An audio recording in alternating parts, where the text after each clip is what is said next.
Hello students, आज हम पढ़ेंगे 9th क्लास की poem the road not taken. The road not taken जो पोएम है रॉबर्ट फ्रॉस्ट द्वारा लिखी गई एक पोएम है, जिसमें कवि है रॉबर्ट फ्रॉस्ट है। वो क्या बताता है कि कई बार हमारी लाइफ में ऐसी सिचुएशन आ जाती है कि हमें दो रास्तों में से एक रास्ते को चुनना पड़ता है, और जब हम कोई रास्ता चुनते हैं तो उसके बाद ही हमें पता चलता है कि जो हमारा डिसीजन था वो सही था या गलत था। तो इस बारे में ये पोएम है, हम इसका इंट्रोडक्शन पढ़ेंगे। This well known poem is about making choices. इसमें बताया गया है कि जो ये पोएम है वो हमारी चॉइसेस के बारे में है कि हमें अपनी लाइफ में चॉइस करनी पड़ती है, किसी एक चीज़ को चुनना पड़ता है। And the choices that shape us, और वो चॉइस करने के बाद ही हमें पता चलता है कि हमारा डिसीजन कैसा था। Robert Frost is an American poet. जो रॉबर्ट फ्रॉस्ट हैं इस पोएम के पोइट हैं, वो एक अमेरिकन पोइट हैं। हु राइट्स सिंपली, जो बहुत सिंपल भाषा में लिखते हैं, but insightfully about common ordinary experiences. Two roads diverse in a yellow wood and sorry I could not travel both. अब कवि जो है इस फर्स्ट स्टैंजा में क्या कहते हैं कि दो रोड थे। अब इस पोयम में पतझड़ की ऋतु की बात हो रही है, तो पतझड़ में जो है येलो पत्ते गिरते हैं। तो बताया गया कि दो रास्ते जंगल में एक बार जो है कवि यात्रा कर रहा था, और दो रास्ते आपस में जुड़े हुए थे, और एक मतलब रास्ता ऐसा आया कि वहाँ से कवि को अपना रास्ता अलग करना था। दो सड़कें थी, दोनों में से उसको एक चूज़ करना था। तो दो सड़कें पीले जंगल में अलग अलग डाइवर्स हो रही थी, और कवि कहते हैं कि मुझे अफसोस है कि मैं सिर्फ एक पर ही चल सकता था, मैं दोनों रास्तों को चूज़ नहीं कर सकता था।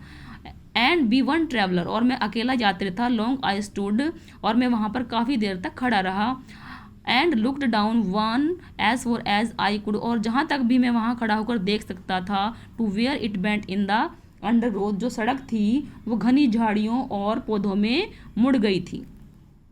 Then took the other just as fair, कवि ने सोचा कि मैं जो दूसरी सड़क है उस पर जाना उचित होगा। And having perhaps the better claim because it was grassy and wanted wear, क्योंकि जो दूसरी सड़क कवि ने चूज़ की वो बहुत ज़्यादा ग्रासी थी और उस पर बहुत कम लोग चले थे। Though as for that the passing there had worn them really about the same. अब सड़क जो है बहुत ज़्यादा यूज़ नहीं हुई थी, और उसने सोचा कि जो दूसरा रास्ता है वो उसके लिए बेटर है।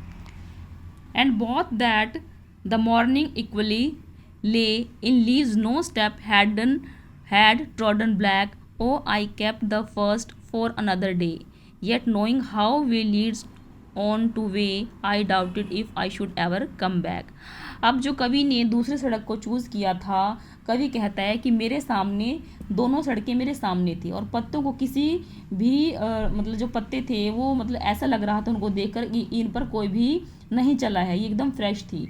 मैंने पहली सड़क को देखा, फिर उसने दूसरी सड़क को देखा, और कवि जानता था कि मैं इस रास्ते पर कभी दोबारा नहीं आ पाऊँगा। यानी कि कहने का मतलब है कि कवि ने दूसरी सड़क को चुन लिया, और उसने पहली सड़क को ये सोचकर छोड़ दिया कि फिर कभी वो उस रास्ते पर आएगा। लेकिन फिर भी आई डाउटेड, कवि कहता है कि मुझे संदेह था कि I should ever come back, कि क्या मैं कभी इस रास्ते पर वापस आ पाऊँगा।